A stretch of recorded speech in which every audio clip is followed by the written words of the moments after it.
Seja muito bem-vindo a mais um Zonecast. E hoje é para falar de mistérios. Você acredita em objeto voador não identificado? Já viu algum? Você acredita em extraterrestre? Já viu? Teve relatos? Não acredita? Acha que isso tudo é uma balela? A gente vai desvendar no programa de hoje, no Zonecast. Lembrando que nosso podcast tem um oferecimento de Free Minds Comunicação e também de Só Notícia Boa. E esse assunto começou a partir da temporada passada com Daniel Zucco, que esteve conosco naquela ocasião. Falávamos sobre histórias de Brasília e aí lá pelas tantas falavam o seguinte: não, Brasília foi invadida por OVNIs, por extraterrestres, foi no núcleo Bandeirante. Tem dois pousados ali no Congresso, inclusive. Tem um tombou, né? É um que tombou, inclusive. E aí colocamos como compromisso no fim da primeira temporada voltar a esse assunto na segunda temporada. E o ufólogo Thiago Tiquete está conosco aqui, que é o especialista sobre o caso. Sejam bem-vindos mais uma vez, Daniel. Seja bem-vindo, Thiago.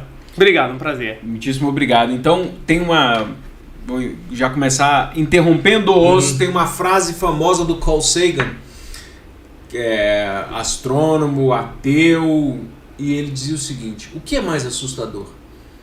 Pensar que nós temos raças vivas e inteligentes que estão por aí, ou que nessa imensidão do universo estamos sozinhos? Nossa. Eu acho que a segunda opção é mais aterradora. Exatamente, é mais profundo. Esquisito pensar isso, né, cara? Já pensou um universo desse tamanho? Só o que a gente consegue... Ainda bem que tem esse nome, universo observável, que já é um absurdo, né? São 15 bilhões de anos-luz. A cifra bilhão ela é muito difícil para o cérebro processar. A gente realmente não faz ideia. Quer ver? Quanto é que são 1000 segundos? Nossa, nós vamos ter que calcular bastante. 60 milhões de horas? 600 milhões de horas? 1000 segundos dá... Não sei. Dias, 2, 3 dias. 1 milhão de segundos são 11 dias. 1 bilhão de segundos são 32 anos. Imagine. Olha o salto do milhão pro bilhão. 1 milhão, 11 dias, 1 bilhão de segundos, 32 anos, cara. Quando eu penso em universo, que tem 15 bilhões de anos-luz, só o observável... E em expansão? Cara... Aí, se a gente for para a linha da religiosidade, falam sobre a questão do tempo presente e do tempo de Deus, ou do outro tempo. O que é relativo acaba se tornando muito relativo, porque o nosso tempo não é o mesmo tempo do universo, como você falou. Aquilo que a gente acha que passa muito rápido, para o universo é o segundo. Falando sobre essas terrestres, objetos voadores não identificados, como é que começou a relação de um apaixonado e de um especialista com a ufologia ou com essas situações de ETs e objeto voador não identificado? Eu acredito que vocês devem ter visto alguma coisa ou não. Eu, assim, sóbrio? É sóbrio, né? Nós estamos falando...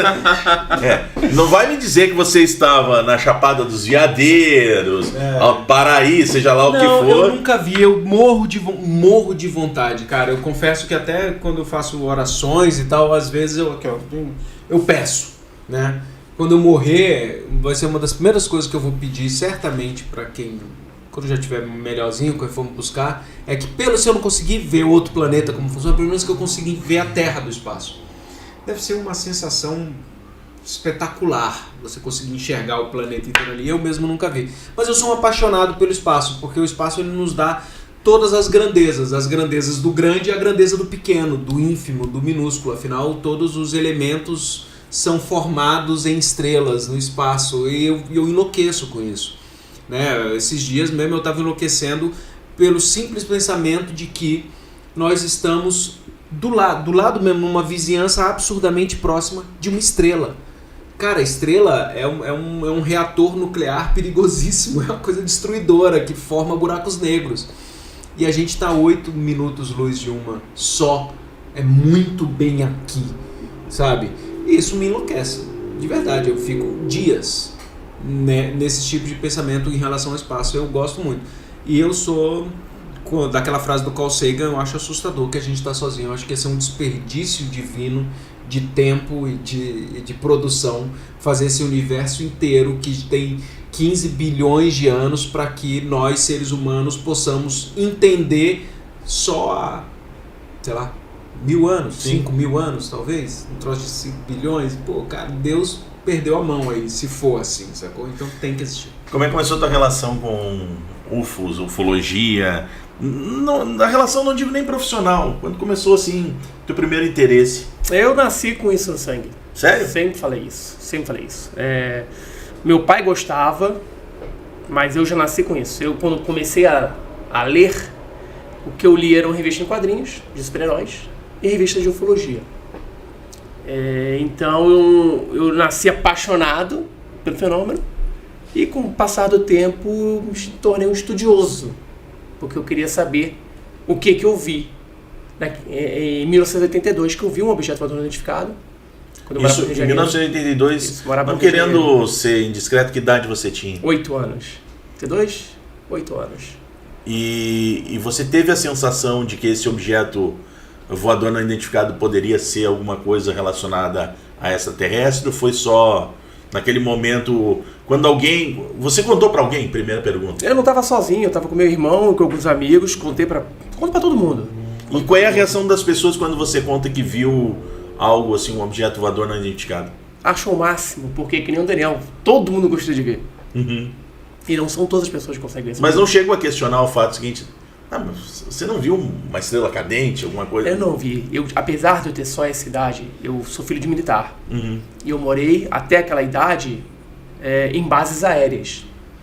E a gente está falando em 82, a gente não tinha muito o que ver no céu que não fosse satélite, balão, avião, helicóptero. Sim. Você conhecia, sabia diferenciar. Eu sabia falando há 42 anos, é diferente hoje que tem drone voando por tudo quanto é lado. Eu sabia diferenciar, mesmo com 8 anos de idade. E o que eu vi, até hoje, nada é capaz de fazer o que eu vi aquele objeto fazendo. Então eu tenho certeza que não era nada do que eu conhecia. Não era um avião, não era um fenômeno atmosférico. Não era, simplesmente não era. O que eu vi que foi uma bola vermelha que surgiu no céu. Ela desceu lentamente até o nariz do gigante ali na Pedra da Gávea, no Rio de Janeiro, onde o pessoal salta de parapente, de asa delta, e apagou. Aí eu não sei quanto tempo depois, levantou, subiu, apareceu de onde subiu, ficou maior ou mais brilhante, fez um movimento 3 pêndulos e disparou. Tem noção de quanto tempo durou isso? Nenhuma noção. Não era tipo Deus brincando de ioiô, não? Assim, podia ser. Aquele da Coca-Cola que acendia a luzinha. Então, naquela época tinha esse ioiô. Então, isso que eu vi não existe, nem hoje em dia. E não é um relâmpago bola, não é um raio, não é nada disso. Porque foi uma coisa era muito material, vamos assim dizer. Nesses relatos de OVNI, depois eu vou querer falar com mais calma sobre os relatos dos aviadores, seu pai era aviador, né? Isso. Dos relatos dos aviadores, não só militares como civis, mas que a gente nem fica sabendo, né? Porque o pessoal ignora muitas vezes, né? Às vezes eles têm medo de relatar e ficar taxado como um piloto doidão, sabe? E acabar perdendo o voo, essas coisas assim. Mas o mínimo da física, Newton, a gente lembra aqui da lei da inércia. A velocidade não mata ninguém. Você pode viajar à velocidade da luz, não é problema. O problema é sair e parar. O problema está aí. Uhum. E eu acho que a maioria dos relatos de OVNI fala exatamente disso, né? Que é uma partida repentina, você sai de 0 a 100 em fração de segundo e freia de forma imediata. Ou seja, se tem qualquer organismo, qualquer ser biológico lá dentro... Vira uma pasta. Ele vira um pirê ali e explode, né? Eu acho que o mais complicado é pensar nisso. Hoje a gente tem... Eu recebo mais ou menos uns 10 e-mails toda semana de relatos com ou sem fotos ou com ou sem vídeos. E a maioria são luzes no céu, paradas. Ou piscando assim, você, pela experiência, eu quase que 99% das vezes batendo o olho falando se é um drone, se é um balão, se é um avião, se é um helicóptero, dá pra ver. O que diferencia hoje? Porque hoje tem drone, tem muita coisa, tem um satélite, tem muita coisa hoje vistas no céu. É exatamente o que o Daniel falou. São algumas características. Por exemplo, essa de aceleração e desaceleração. Curvas a 90 graus. O objeto está num ponto do céu, desaparece meio segundo depois está no outro ponto do céu. Então são coisas assim, objeto que está no céu mergulha no oceano, ou um rio, ou lago, o que for, mantendo a mesma velocidade que estava no céu. Você sem a resistência da água, Sem né? resistência à água. Qual foi o relato que você recebeu, ou que você conheceu mais impressionante? Assim, deve ter vários, e se puder citar alguns, e a gente vai citando ao longo da conversa, mas o que é o mais comum, o relato mais comum? É uma luz? É o avistamento de uma luz no céu que 99% das vezes eu falo, olha, isso aqui é isso, e a pessoa fica brava. Porque ela queria dizer que ela viu um OVNI. E eu falo Vira isso, celebridade, né? e eu falo isso, olha, não é. Uma entrevista em programa da tarde, né? Não é. Eu já pesquisei muitos casos. Recentemente, como a gente está falando aqui, antes de começar a gravação, o programa, eu tive no Pará recentemente para gravar um episódio de uma série que vai sair no final do ano pelo Netflix, com uma equipe norte-americana, equipe brasileira, e eu falei com muitas pessoas que presenciaram a Operação Prato, o fenômeno do chupa-chupa no Pará, em 77 e 78. E em meio às gravações, eu entrevistava e filmava o depoimento de algumas pessoas, e eu pegava as pessoas assim, mais velhas, perguntando se elas estavam presentes naquele período.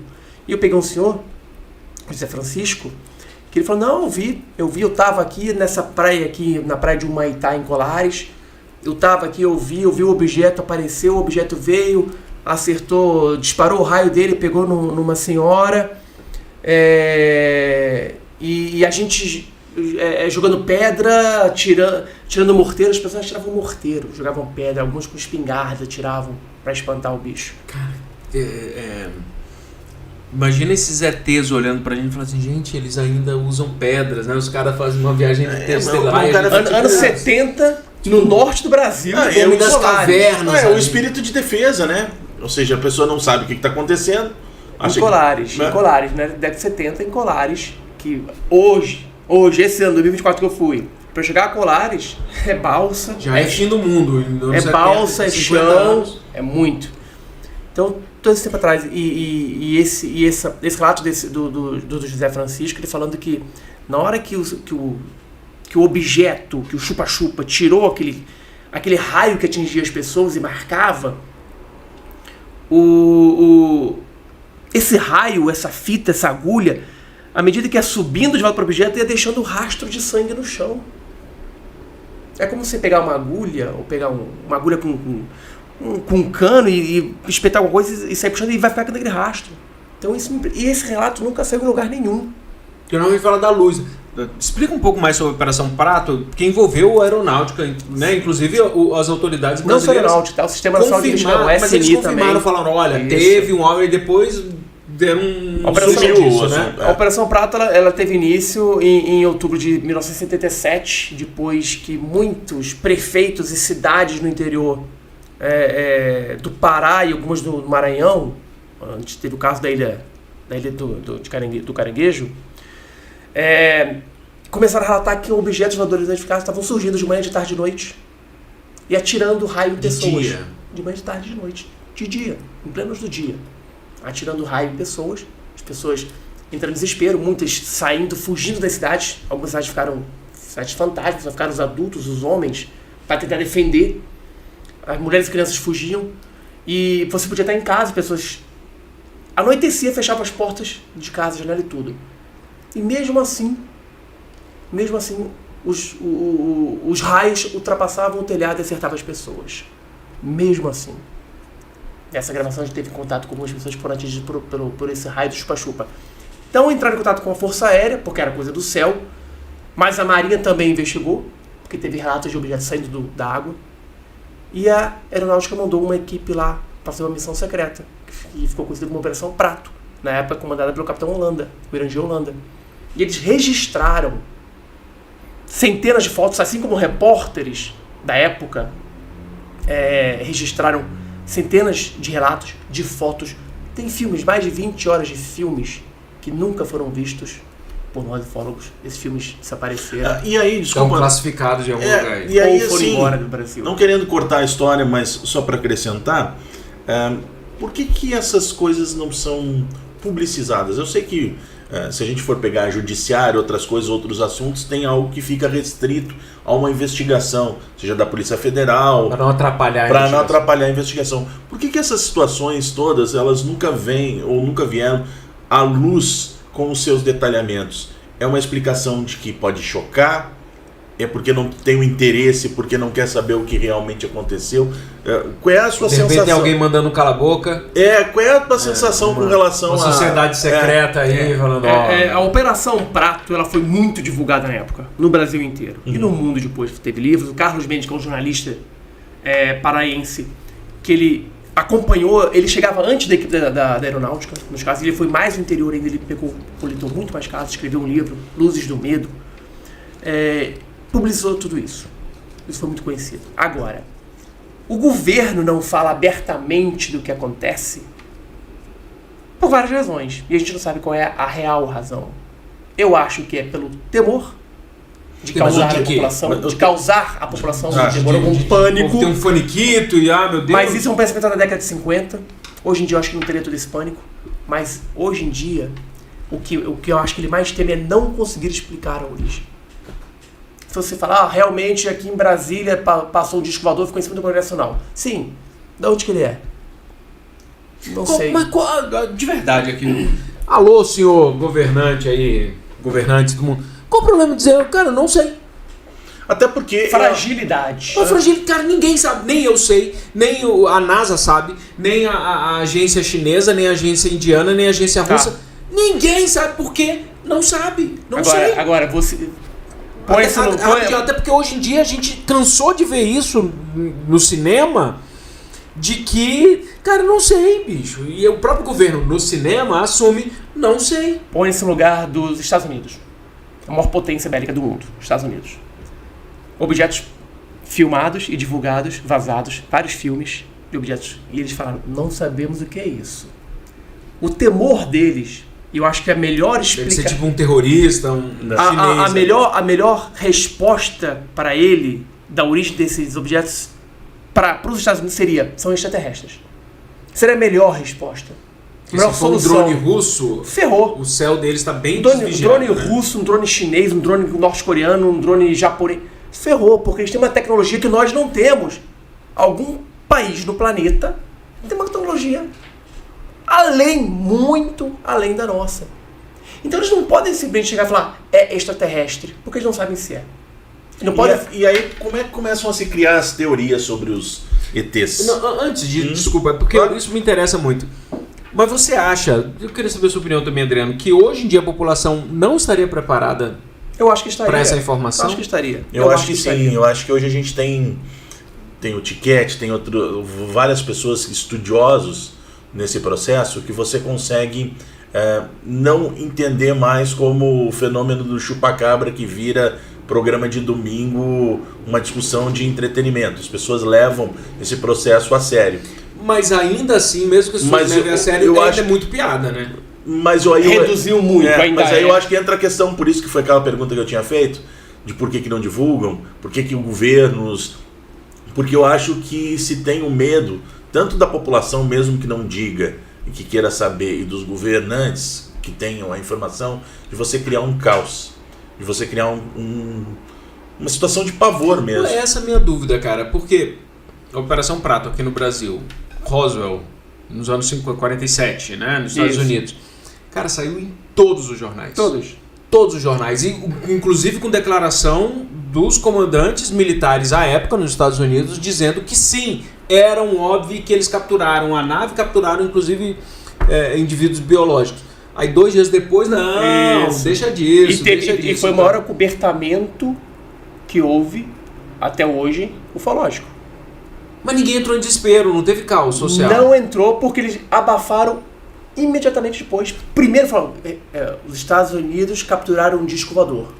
Ponto. Com informação oficial. Informação oficial.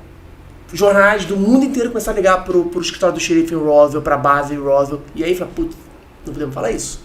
Não podemos falar isso. Acobertar. Na verdade foi um balão, ele mostrou o Jesse Marcel segurando um balão, não sei o que. Ele falou, não, isso aqui não foi o que eu vi, não. Foi o que você viu, sim. Ou seja, você criou uma narrativa. Não, foi o comandante dele. Foi o comandante dele que falou isso. O Blanchard falou, você viu isso? Sim. É um cala a boca. Ó, você viu isso? Senão, você viu isso. Essa história de Roswell só voltou à tona, aí morreu. Esqueceram Roswell. Saiu numa publicação de nerd maluco e de um escritor, de um ufólogo assim, o Springfield, que escreveu isso no livro de quedas de UFOs. Mas morreu. 30 anos depois, em 1974, que o Stanton Friedman ia fazer uma palestra numa cidade, o radialista da cidade falou assim, olha, eu conheço um cara que foi militar e fala disso. Era o Jesse Marcel. Ele entrevistou o Jesse Marcel. Aí voltou tudo. Hoje, já foram descobertos mais de 400 testemunhas diretas do caso Roswell. O que são testemunhas diretas? É o cara que pegou a nave, é o cara que fez a varredura no deserto, é o cara que carregou as primeiro caixas, grau mesmo. é o cara que recebeu a ordem de mandar outro calar a boca. O general, o próprio Blanchard falou, o leite mostra realmente foi um acobertamento de uma nave extraterrestre. Isso 300 testemunhas 30 anos depois. Não, e dizem que pedaços de alumínio, um alumínio finíssimo, levíssimo, e que você amassava... Tentava amassar, furar, ele voltava queimar. na hora pro lugar e era impenetrável, né? Uma coisa meio doida. Assim. Ninguém conseguia. Então eu acho que hoje a população estaria preparada. O problema é o questionamento. Você fala, de onde que vem? De onde vem? E outra coisa. Ok, é extraterrestre, mas desde quando vocês sabem isso? Mas uma hora vai ter que falar. Desde quando vocês sabem que é extraterrestre? Ah, descobrimos agora. Pera lá. Não. A gente guardou isso aqui por 70 anos e só agora que a gente guardou descobriu. por 70 anos. Ótimo, guardou por 70 anos. Sim, mas é aquele cara que vocês regularizaram e falaram que estava mentindo. E aquela pessoa perdeu a família porque foi ridicularizada. E aquele cara que vocês ameaçaram. E aquele cara que desapareceu misteriosamente. E aquelas mentiras que vocês contaram para 5 presidentes norte-americanos, para parlamentares. O que... Você acha, assim, sinceramente, pode parecer boba a pergunta que eu faço, mas você acha que essas pessoas que tiveram esse tipo de contato com os relatos, ou a inteligência que investigou, tem alguma resposta? Resposta crível, do tipo, teve contato com um extraterrestre, teve algum tipo de comunicação sobre aquilo ali, ficou restrito ao objeto que você observou, ficou restrito à figura que você viu, à luz que você viu, ou tem algo que seja crível nesse aspecto de uma comunicação? Você acha, tem elementos que possam trazer para isso? Dizem que tem uma comunidade composta pelas grandes potências, né, pelos militares das grandes potências, que tem tipo uma agência, digamos assim, né, uma agência espacial mundial que não está interessada em mandar ninguém para o espaço, né? O objetivo deles é fazer essa interlocução. Isso aí vai muito, na minha opinião, vai muito para teoria conspiratória. Eu até hoje, e também não é alvo do meu estudo é de casos, de relatos, de conhecer mais, tentar buscar respostas. Eu acho que certamente algum cientista, que até hoje já apareceram alguns, mas nenhum conseguiu provar, falta o elemento. Falta o elemento. Não que um caso ufológico, se ele for para um júri, ele não tem elementos que o juiz fala, não, isso aqui é verdadeiro, porque tem. Mas assim, a prova material. Algo palpável, né? Prova material. O corpo, a nave, né? A nave, a gente não tem. Mas, ou tem e alguém está recebendo 1 milhão a aí, gente, né? A gente calar não a boca, tem. Né? A gente não tem. Mas certamente já se tentou comunicar, certamente, as próprias meninas que viram o ET de Varginha, elas falam que não foi uma comunicação, mas elas sentiram o medo da criatura quando a viram. A criatura agachada, encostada numa parede, o disco voador dela, né, a nave, né, tinha caído, tinha acidentado. E eles não sabiam o que fazer, então ela fala, ela declara, ela relata que ela sentiu o medo daquela criatura, com as veias pulsando, com o olho vermelho, ela sentiu pena da criatura, porque ela viu que a criatura estava sofrendo. Então foi um tipo de comunicação, nem que fosse só visual. No caso do ET de Varginha, que ficou bem popular e muito se falou, e foi algo que o Daniel falou no início do nosso papo, pelo fato de que, hoje tudo vira meme, pelo fato de ter tomado esse lado popular e muitas pessoas que levaram para o lado jocoso, ele poderia ter sido melhor explorado, ou você acha que ele foi devidamente estudado, devidamente ouvido? Não, ele foi perfeitamente estudado desde o início, porque no segundo dia já tinha um ufólogo pesquisando. Agora, é óbvio que sempre se leva pro lado da brincadeira. E aí você perde a essência. Você perde não só a essência, você perde testemunhos importantes. Que não querem ser ridicularizados. Que não quer virar o cara que vai ser comentado no Cacete Planeta, na época, por exemplo. Militares que foram testemunhas têm receio de sofrer alguma consequência Dentro da força? Da força. Você lembra o caso do ET de Varginha? Só pra quem é mais... Porque a gente esquece que nós já passamos, assim, um período considerável já da história. Em janeiro de 1996, um objeto voador identificado foi visto passando sobre a área de Varginha por 2 moradores da cidade. O senhor Deolindo Orandina, continua vivo, o marido dela morreu. E esse objeto caiu. E aí começaram vários relatos de pessoas vendo um ser estranho pela cidade de Varginha. E 3 amigas voltando para um terreno baldio, elas viram um ser agachado. Esse é o principal relato. Elas viram um ser agachado, um ser pequeno, magro, corpo oleoso, com a pele marrom, olho vermelho, veia saltando, nariz, 2 buraquinhos, uma boca muito pequena e 3 protuberâncias na cabeça, como fossem bolas na cabeça. E elas acharam que era o diabo e saíram correndo. E foram até a casa da mãe de 2 delas, que voltou, foi até o local para ver o que era. E lá, ela chegou lá, não tinha mais nada, mas sentiu um cheiro de enxofre. Era o capeta. Um cheiro forte de amônia. Era amônia, muito forte. E a amônia, ela tranca a respiração, pra quem nunca... E aí começou a pipocar. Se tranca no banheiro e coloca ali ao mesmo tempo cloro e água sanitária e mantém a porta do banheiro fechada. Espera 2 minutos pra você ver o que acontece. E aí começaram a pipocar relatos de pessoas que estavam vendo seres parecidos. Então foram acionados os bombeiros, o exército, da escola de sargentos do exército, da ESA, que começaram a investigar. E aí relatos de que os bombeiros capturaram um ser com uma rede. Outro relato de que militares entraram numa floresta, ouviram tiros e aí voltou com algo dentro de uma sacola, enrolado num pano.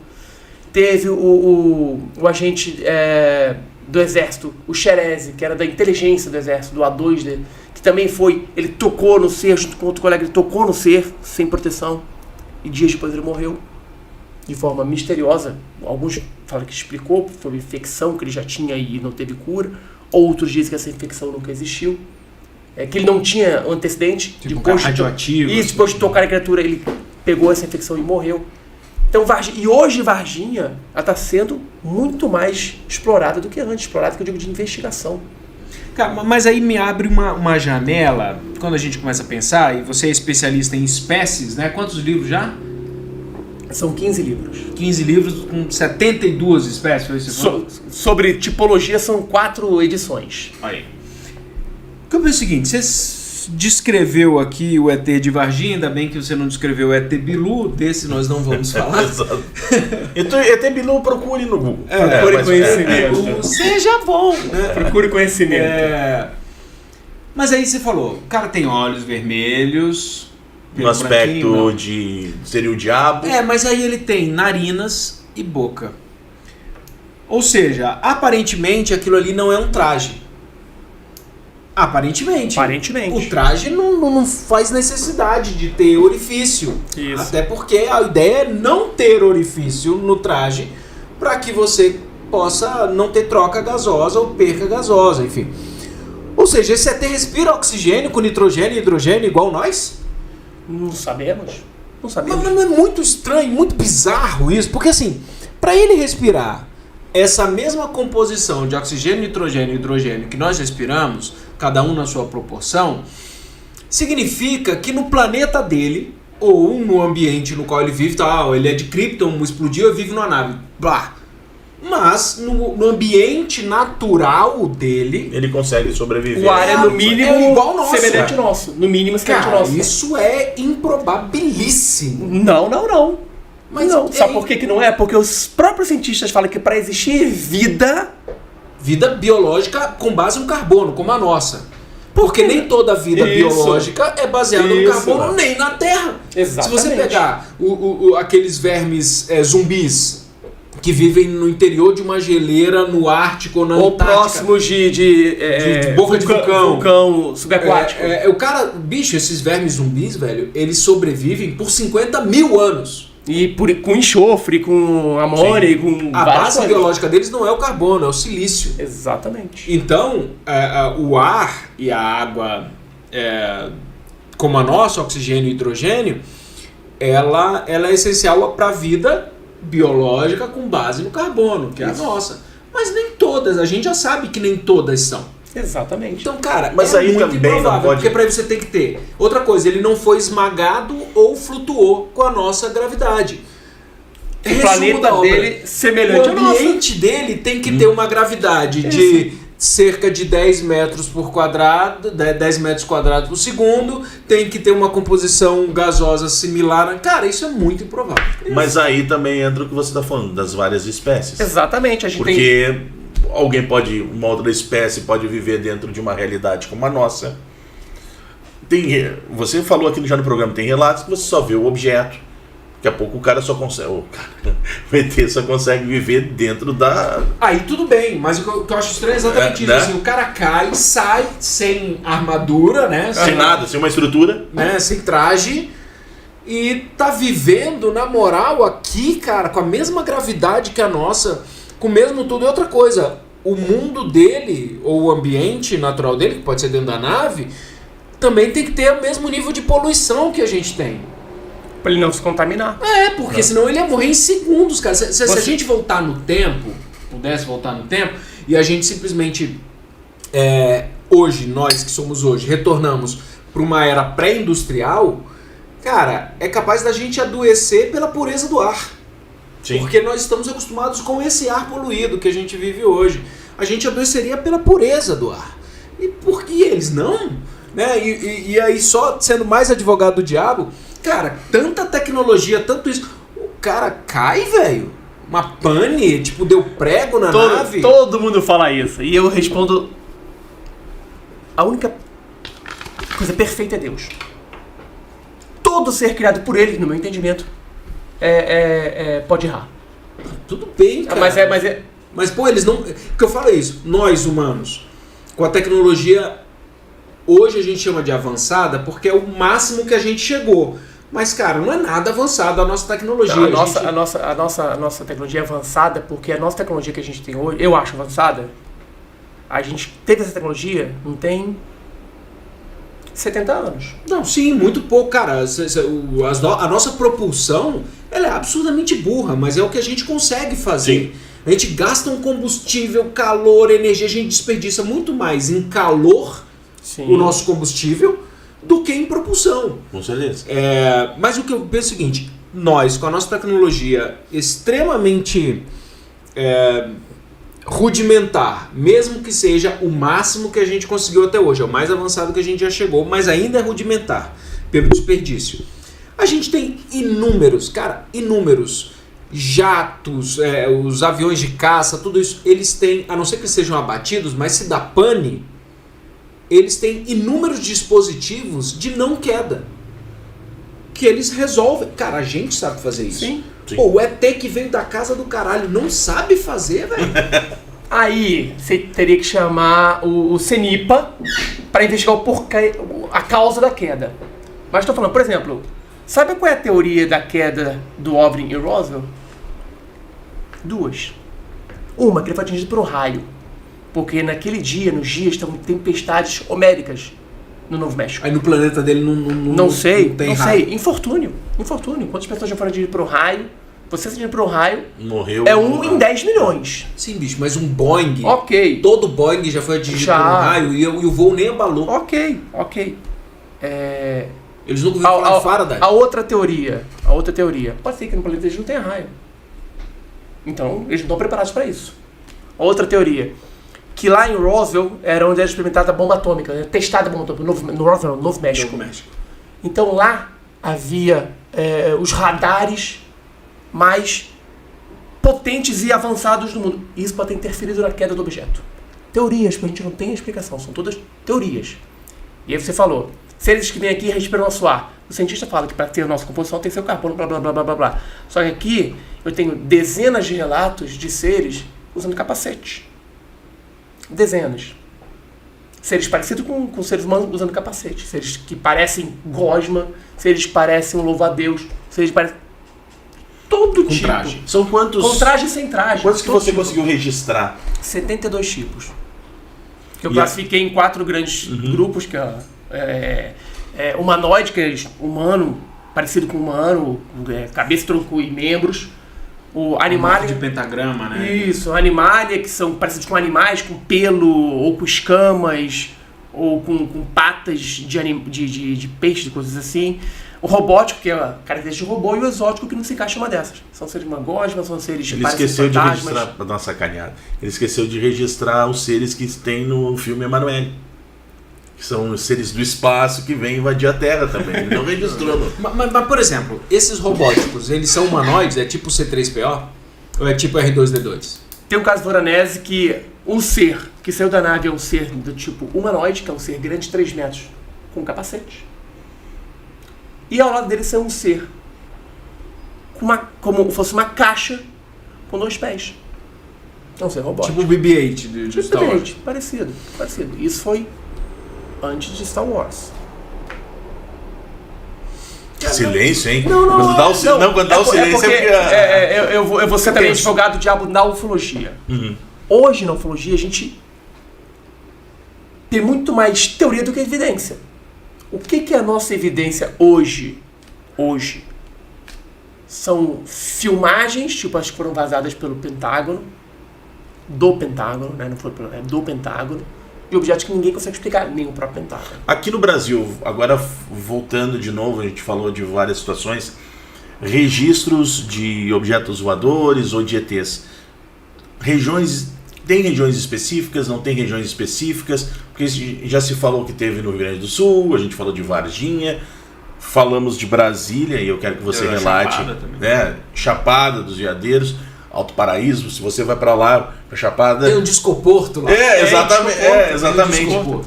Como é que se dá isso? Astolfo foi de lá. Como se eles precisassem. O Astolfo foi de lá. Tu lembra do Astolfo, né? Aí entra muito nessa questão do imaginário popular, ou tem alguma relação, esses pontos específicos onde objetos são... Ou seja, algo que seja parecido, sei lá, no Novo México com a questão de Varginha, por exemplo. Não, o Brasil ele é considerado um dos países com o maior número de relatos. Mais que o Chile? Porque no Chile é legalizado o negócio. O Chile tem pesquisas oficiais. Chile e Uruguai tinha também. Chile ainda tem, Uruguai tinha. O Brasil é um dos países que tem o maior número de relatos no mundo. Só que mesmo assim, são sub-relatos. Por quê? Porque a gente não tem todos os relatos que acontecem no interior do Nordeste, por exemplo, no interior do Norte do Brasil, por exemplo, no Centro-Oeste, que as pessoas veem objetos voadores identificados no céu e não relatam porque é uma coisa que ela vê todo santo dia.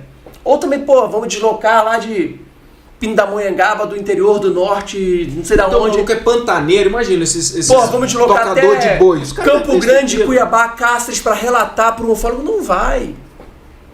Sim, deve acontecer nos Estados Unidos também, no interior dos Estados Unidos, no interior não sei aonde, deve acontecer. Então, aqui no Brasil a gente tem muito relato, registros, com essas observações que eu fiz, em Minas, no Nordeste, no Sul do Brasil, aqui no Centro-Oeste a gente tem também. Só que, historicamente, Minas, Sul e Nordeste são os lugares que você tem maior número de avistamentos.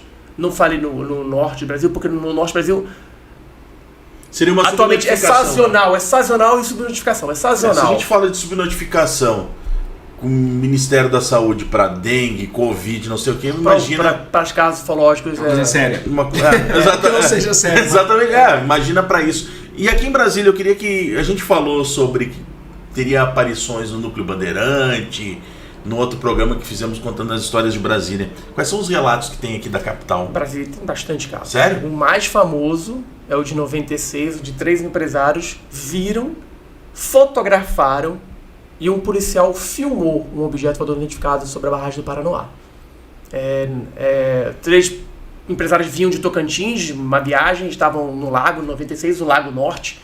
ainda era muito vazio, né? Eu vim morar em Brasília em 94 para 95, final de 94 para 95.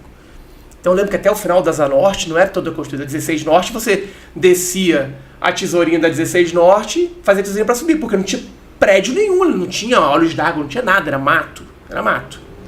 Isso há 30 anos atrás. Então o Lago Norte também. E eles começaram a ser acompanhados por uma luz. Imagina, de madrugada no Lago Norte, por uma luz.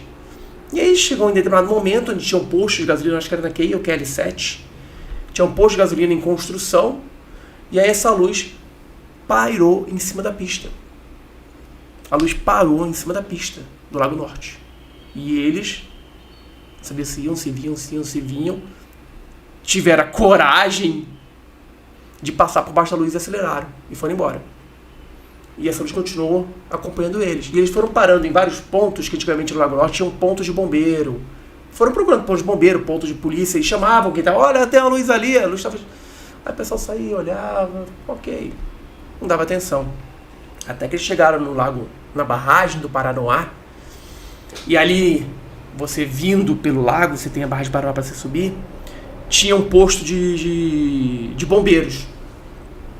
E aí eles pararam ali, desceram no carro, foram chamar os bombeiros, e aí o objeto se aproximou da barragem, parou em cima da barragem, onde tem a pista. Sim. Imagine a pista, ele parou aqui e ficou em cima da água. E a água balançava embaixo dele. Quando tivesse algum tipo de propulsão, fazer um movimento. E aí estavam lá, chegou, se não me engano, uma unidade do SAMU, chegaram policiais militares que estavam vendo e também tinham sido alertados. E um desses policiais era o Cabo Galdino, que ele andava com uma câmera grande, daquela VHS, para filmar as abordagens dele, para se alguém falar, ele foi para se proteger, né? Para não dar ruim. E ele filmou o objeto. E você vê o objeto na filmagem, ele parece cilíndrico,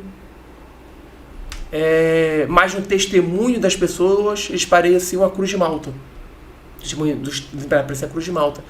E um dos filhos de um desses empresários, o Marcelo, filho de um dos empresários, ele estava ali no lago, porque estava na casa da irmã do Marcelo, uma coisa assim, estava na casa da tia dele, o Marcelo estava na casa da tia, e o pai dele ligou, olha, vem pra cá, não sei o que, ele é fotógrafo profissional.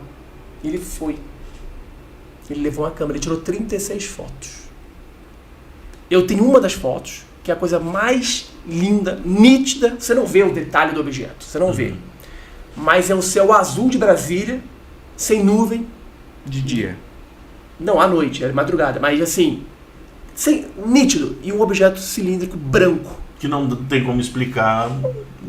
É esse que tem um vídeo no YouTube, alguma coisa assim? Tem, você acha vídeo no YouTube nesse vídeo. Consegue achar aí, no DFTV tem a reportagem. O DFTV tem reportagem sobre isso, aí mostra um trecho.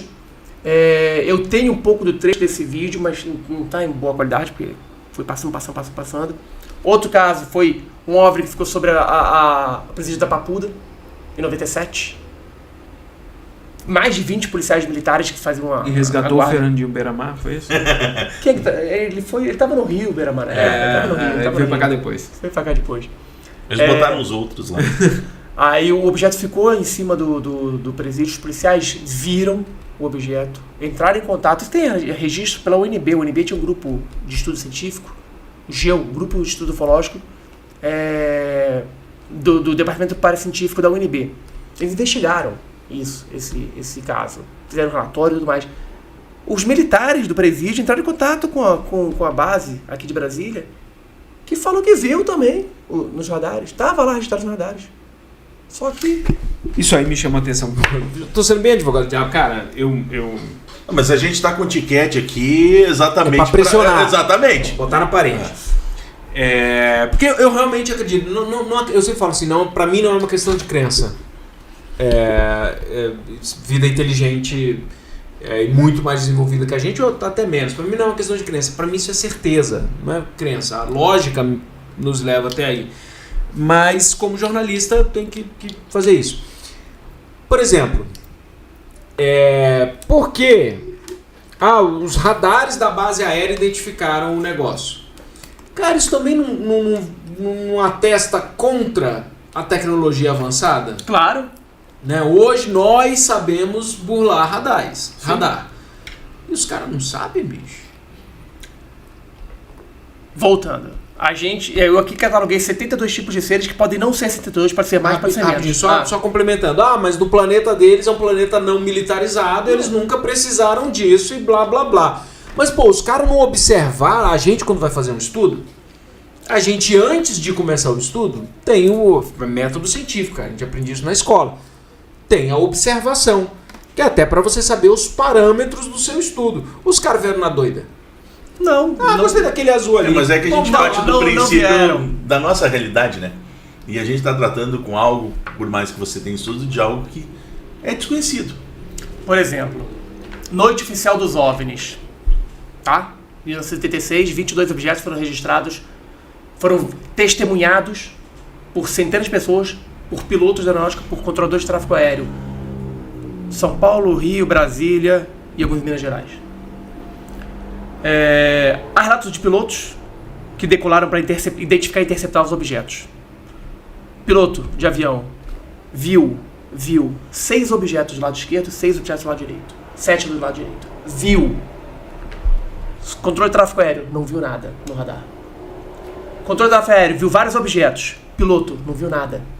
Os objetos em cima do cara, do lado, piloto não viu nada. Vários relatos de objetos que aparecem na tela do radar aqui, desaparece, aparece aqui. Várias pessoas que já viram um objeto no céu, relatam, e as telas do radar... Não tem explicação. É imprevisível. Não tem explicação. É a mesma coisa você ter um carro, a sua Brasília. Ainda tem ela? Tem, claro. Você consegue chegar em Goiânia? Talvez. Chega, não chega? Chega, não chega? Se ela tiver em boas condições, chega. Chega. Alguém com uma Ferrari também chega. São tecnologias diferentes, mas uma é mais rápida que a outra. Várias civilizações com carros diferentes. Alguns carros têm tecnologia de serem invisíveis aos nossos olhos, outros não. Um caso que aconteceu em 2015 na Inglaterra. Uma tripulação estava no helicóptero da polícia em Londres. E estavam utilizando uma câmera de infravermelho. Tá? Eles detectaram uma esfera de 1 metro de diâmetro ao lado do helicóptero. A câmera registrou. Os 3 tripulantes olharam. Olhou no nada. Não viram nada. Mas infravermelho, ok. Não viram nada.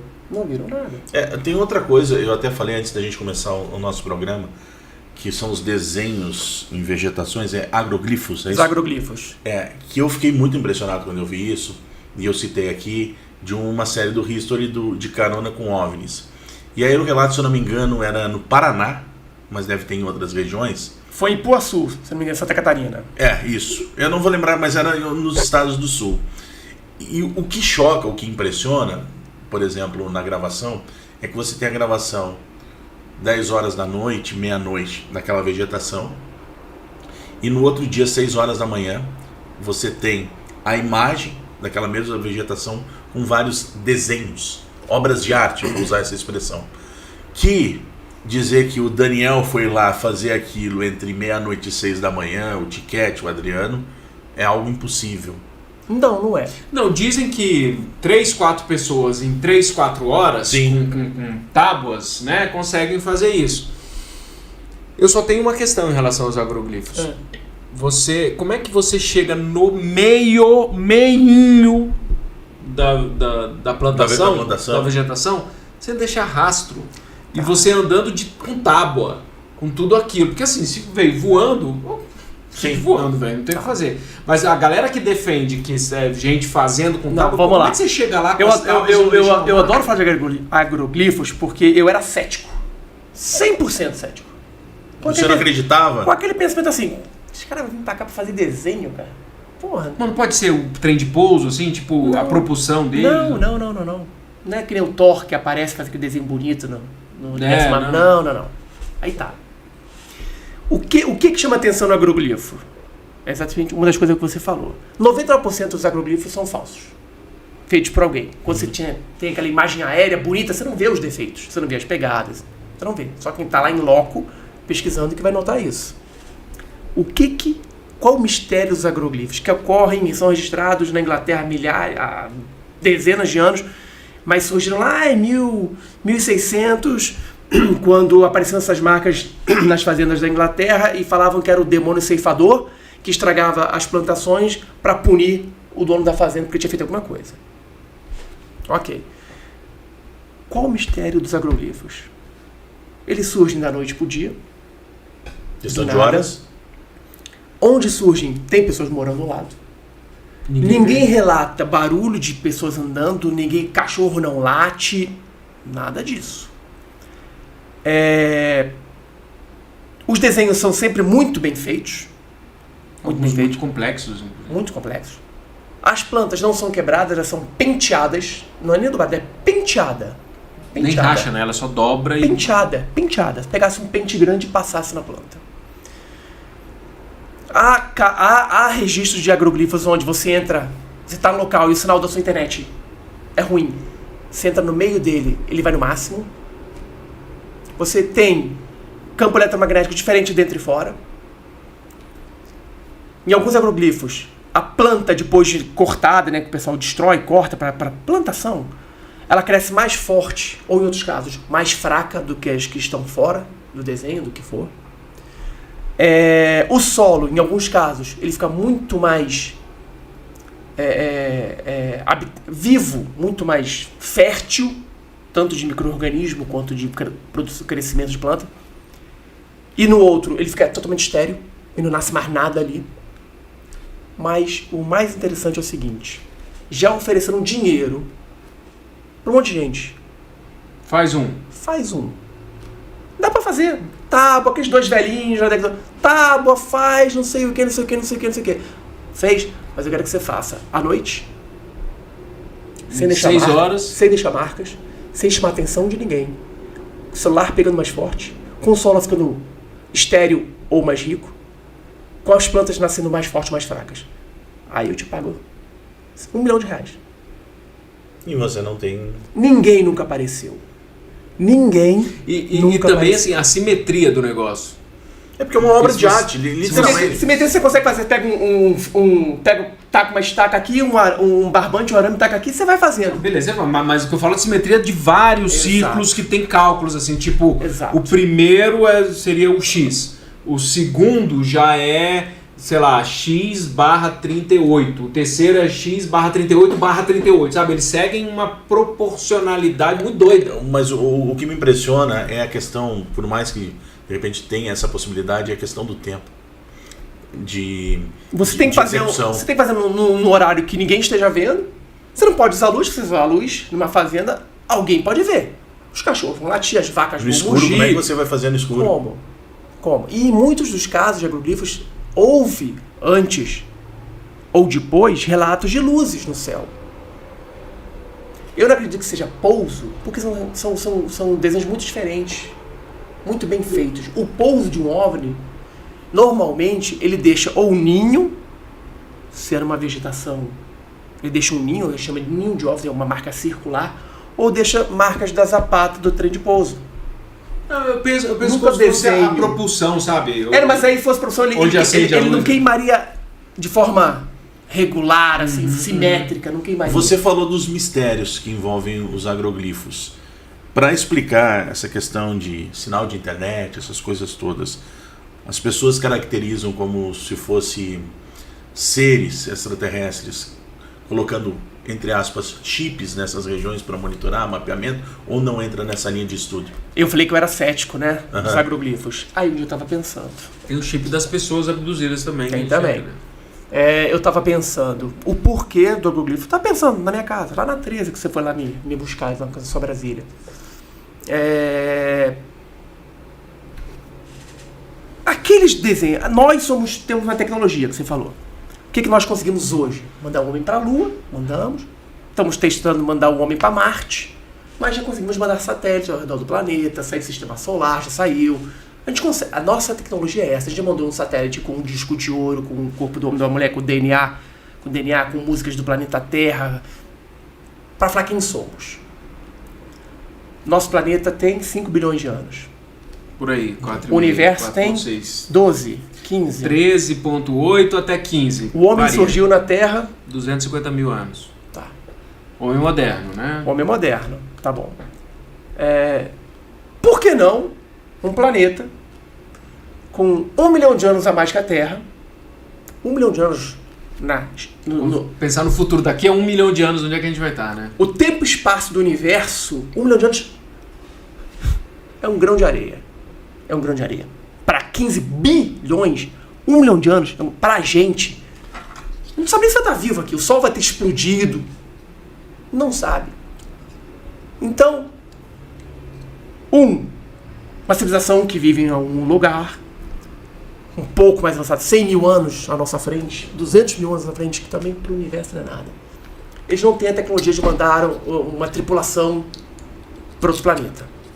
Mas tem uma tecnologia, que eu não sei qual é, que emite eu não sei o que, de eletromagnetismo, de som, de luz, não sei o que ao atingir uma determinada superfície, atingir algum planeta, algum sólido, deixa lá uma marca. Que é o que a gente faz quando a gente vai para outros lugares. Que deixa lá uma marca. A gente E tem a gente vê esse desenho. Então a gente poderia fazer essa associação exatamente com a ida do homem à Lua. A gente tem nossa marca lá. Se um dia um ET for lá na Lua, ele vai ver uma pegada. É a nossa marca. O ministro astronauta plantou feijão, vai ter alguma coisa lá. Vai ter lá alguma coisa. Então, o agroglifo, ele pode ser uma mensagem de um outro planeta, uma civilização, que pode até nem existir mais. Pode não existir mais. Ou quando a gente descobrir não existe mais, que lá na frente a gente vai decifrar, ou não, decifrar o que significa. E ver, porra, aqui tá dizendo que os caras são lá do planeta Pluft-Platzum. A gente vai procurar onde tem o planeta Pluft-Platzum, aí tem as coordenadas, a gente vai ver, vai encontrar a civilização, o planeta. Ou então, de repente, esses caras, quando mandaram essa sonda, esse blá, a gente nem existia no planeta. Nem existia. O tempo que levou para chegar até aqui, a humanidade existiu e chegamos onde chegamos. Isso. Assim. Isso. A gente está entrando na reta final já do programa, como passa rápido para ver, já passou uma hora, Poxa vida. por incrível que pareça. Antes de falar dos livros que você tem e desses que você trouxe, que a gente... Posso pegar só para mostrar para a câmera? Ó, a gente tem aqui o Guia da Tipologia Extraterrestre, Thiago Luiz Tiquete, estou mostrando aqui na câmera do nosso Zonecast, falamos sobre as espécies. Você tem outros tantos livros que é só procurar nas melhores. Todos eles ainda você encontra? Uma certa facilidade? Não, alguns estão... Os meus livros que você encontra facilidade são da editora Conhecimento, que eu tenho esse e mais 3 de uma série sobre casos ufológicos. Para quem quer começar, esse das séries são 3 volumes, que contam os casos mais conhecidos da ufologia, alguns pouco conhecidos. Outros da Biblioteca UF, que a gente vai reimprimir. Mas esses na editora Conhecimento você vai ter mais facilidade. E outros, quedas de UF, você consegue achar alguma... A gente comentou lá no início, a gente foi passando por vários assuntos, e estávamos falando agora sobre a questão de espaço e tempo. Relatos das pessoas que foram abduzidas. Como é que fica essa questão de espaço e tempo? Porque tem gente que falou que saiu e voltou como se fosse hoje, ou seja, saiu ontem e voltou para casa como se fosse hoje, mas estava desaparecida 10, 15, 20 dias. Quais são esses relatos? Quais são os mais comuns? Uma das principais características da pessoa, do abduzido, ela tem uma perda de tempo que ela não consegue se lembrar. Estamos aqui, aí eu vou para minha casa e cheguei na minha casa. 2 horas depois, num trajeto que demora meia hora. Eu não lembro o que aconteceu nesse tempo. É uma das características. Mas lembra que foi para algum lugar, não? Não, ela simplesmente saiu daqui. Apagou. A última memória dela, eu saindo daqui, dando tchau para vocês, pegando o carro e indo embora. Aí depois só me lembro eu estar chegando na minha casa e olho no relógio. Nossa, mas 2 horas depois? Não tá vendo meia hora? Como sabe que foi abduzido? Não sabe. A pessoa não sabe. Ela começa a ter... ficar com essa dúvida. E aí outra característica, ela começa a ter, por exemplo, sonhos. Começa a ter pesadelos. Não são sonhos, são pesadelos de seres assim. Great. Ela começa a ter pesadelos. Começa a ter uma fobia de algo que ela não tinha, por exemplo, coruja. Fobia de escuro. Fobia de muitas luzes. ela começa a sentir que aí ela vai procurar um médico. Aí vai para um psicólogo, para um psiquiatra, para um psicólogo. E se a pessoa for familiarizada com ufologia, ela vai entender. Ela vai, não, calma aí que isso aqui está um pouco fora da minha área. Aí ela procura um ufólogo. E para você descartar a questão de surto? Só um profissional. Eu, por exemplo... Profissional de saúde, no caso. Só saúde. Eu não trato de abdução. Chegam muitos para mim. Eu encaminho para profissionais, para ufólogos que trabalham, têm conhecimento, ou para profissionais de saúde que são ufólogos também. Eu não me atrevo a isso, não tem nada, eu não posso... Porque aquele negócio, entre o relato e a constatação, e você falou sobre ceticismo também, tem... Eu tento descartar no meu conhecimento. Sim. Minha experiência. Eu tento descartar, não. Eu tento tentar explicar. Se eu não consigo, se eu realmente não consigo, aí é pro especialista. Aí... A gente tá chegando ao final. Vou fazer umas perguntas curtinhas aqui. Mariana Gabriela, né? Rapidinhas! Bate-bola. Bate-bola, jogo Seguinte, rápido. cara. Eles vivem com a gente aqui? Ou só visitam? Alguns defendem que eles vivem. Alguns ufólogos Em defendem formato que de vivem. humano? Humano. Tipo, ver a batalha final, lembra do ratinho? Só que ele não tem embaixo da pele dele, não é lagarto. Ele tem a aparência nossa, que é o que as pessoas chamam de híbridos. Que é uma mistura de DNA extraterrestre com E DNA é isso que eu ia humano. falar, eles cruzam com a gente, porque tem relatos que cruzam e nascem... Isso. É mais uma inseminação artificial do que, provavelmente, relação sexual. Então... Mas na Bíblia já se falava sobre esses seres. Os Anunnaki. São os Anunnaki, são os deuses que Filhos dos tiveram, Néfilis. tiveram um relacionamento com os seres humanos. Os deuses eram gigantes, os Néfilis eram um pouco maiores. O Golias, fala que o Golias seria um Néfilim, mas isso é para outro podcast. Uma outra questão. Você falou que eles não vieram nos destruir porque eles já teriam destruído, mas tem relatos de abdução que contam de experiências terríveis dentro do corpo humano. Toda abdução é terrível. Toda abdução... Não tem nenhuma, tipo, vem só dar um rolé, vem conhecer... Não, isso aí não é abduzido, isso é o contatado. O contatado, que era muito comum na década de 50, 60 e 70, eles eram convidados a entrar na nave. E aí, qual era o papo lá dentro? Olha, cuida do planeta, para com as armas nucleares. Comum. Aí o cara pega o Zé da fazenda e fala assim, para com as armas nucleares. Você fala, meu amigo, eu crio vaca. Os abduzidos não. Os abduzidos realmente são levados para algum propósito. Ou é inseminação artificial, ou é para retirar a inseminação artificial, ou é para colocar o chip, ou é para tirar o chip, ou é para fazer experiências. Então, quando a pessoa fala, eu quero ser abduzida, não. Queira ser contatada, abduzido não. Sobre os chupacabra, no caso dos animais que aparecem sem sangue, sem os órgãos, com um furo, sabe-se lá onde, e que é tudo retirado dali e o bicho tá seco. Também da noite pro dia, do nada. Pode ser até... Pode, o chupacabra tá no livro. O chupacabra é uma ação sazonal.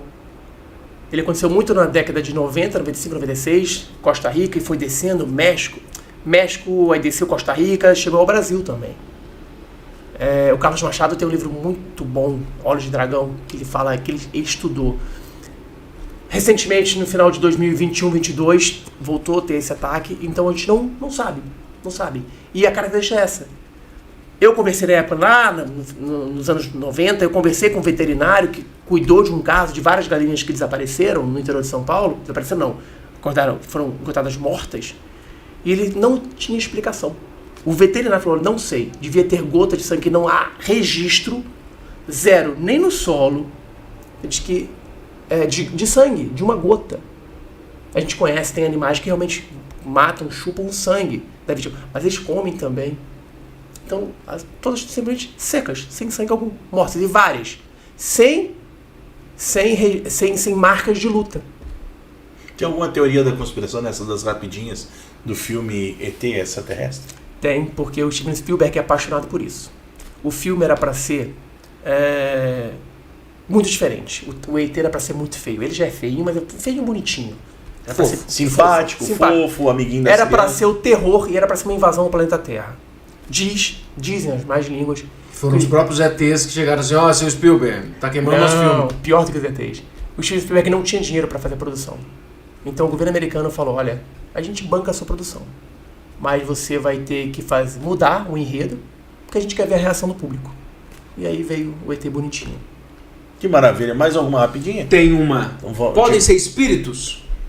Para quem, né, gosta de espiritualidade, acredita em espírito, mediunidades e tal, o cara tá vendo formato... Porque, só abrindo parênteses nessa rapidinha, é muita falta de criatividade da natureza universal fazer um ET de um super evoluído com a cara de um bicho na Terra, velho. Sabe, um louva-a-Deus, é um bicho aqui, é um lagarto, é um bicho aqui. Aí o cara do planeta super evoluído tem a mesma cara. É falta de criatividade divina, dá ao extremo isso, assim. Eu confesso, na questão dos ETs, a única coisa que eu realmente fico é com essa coisa da animalha, né? Dessas coisas com cara de bicho, cara, bicho, enfim. Podem ser espíritos, o cara tá vendo o que ele identifica como ET, alto, tem os nórdicos, né? Não tem Asgard aí na brincadeira, o cara loiro e tal. De repente ele tá vendo um espírito ali, o cara é médium e acha que tá vendo ET. Pode tanto ser espírito quanto o espírito pode ser extraterrestre. Dos dois lados.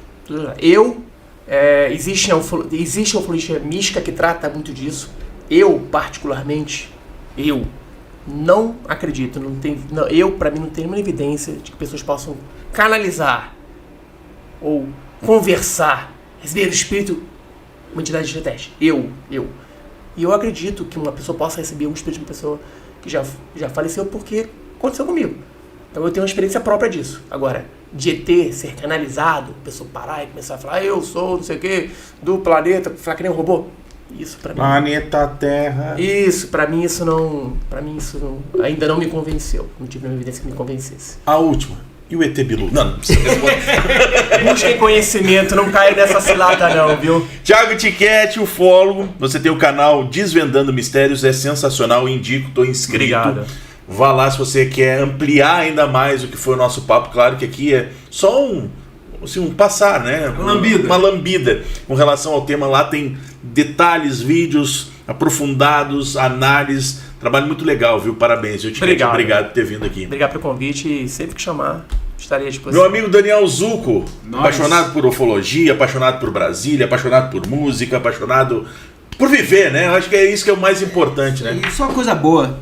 Daniel 30 anos de amizade. É isso que eu ia falar. É bom estar aqui só com Estamos entre amigos, né? Com o Mr. Lewis no comando, como sempre. Só entre amigos. Né? O Tiquete só tem um defeito, cara. Ele é São Paulino. Mas nem tudo pode ser perfeito, né? Também é carioca, São Paulino. Que mais Deus podia ajudar? Deus me fez perfeito. Olha, só me resta agradecer. Obrigado, Thiago. Obrigado, Daniel Zucco. Minha Brasília, canal Minha Brasília e todos os 5.000 projetos que o Daniel está sempre envolvendo. Eu sei que tem agora projeto do aniversário de Brasília também na tela da Globo. Vai ser muito bacana. Obrigado, meu amigo, mais uma vez. Valeu demais, Adriano. Obrigado, Tiquete. Obrigado, Mr. News. Obrigado a todo mundo que acompanhou. Eu adoro falar desse assunto, cara. Eu podia ficar a noite toda aqui. A gente faz um... Te prepara que nós vamos fazer a terceira temporada. Um dia faz uma pizza, isso, 3 horas. A terceira temporada vai ser a parte 2 dos OVNIs. Mas aí traz uma pizza, porque a gente fica 3, 4 horas isso, falando. E vamos trazer também o João, né? Demorou, traz o João, meu irmão, que também conhece muitas das histórias de OVNIs aqui em Brasília. Muito obrigado a Mr. Lewis, sempre no comando, aqui o nosso diretor do programa. Agradecendo demais a você que acompanhou o nosso Zonecast. Muita coisa bacana nessa segunda temporada. Um abraço, até o próximo.